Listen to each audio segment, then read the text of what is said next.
पंकजाताई म्हणतात माझ्या जातीला बदनाम करू नका. माझी जात म्हणणं हाच जातीवाद आहे. आणि पंकजाताई मुंडे तुमची जातीवादी भूमिका योग्य नाही. आजही लोकनेत्याच्या भूमिकेत तुम्ही नाहीत. 4 पोरं म्हणता.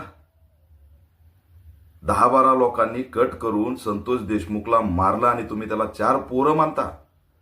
हरामखोरं तुम्हाला पोरं वाटतात. संतोष देशमुखच्या अंगावरच्या जखमा, पाणी मागितलं तर काय पाजलं हे तुम्हाला दिसलं नाही. हे पोरं करतील. म्हणजे पोरं म्हणून तुम्ही कशा प्रकारे डायरेक्ट संतोष देशमुखच्या आरोपींना क्लीन चिट देताय.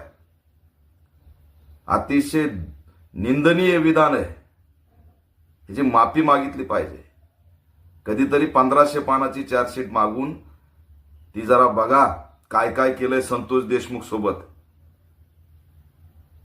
तुम्ही लोकनेत्याच्या भूमिकेत नाहीत तर जात नेत्याच्या भूमिकेत आहेत. हे निंदनीय आणि दुर्दैवी आहे.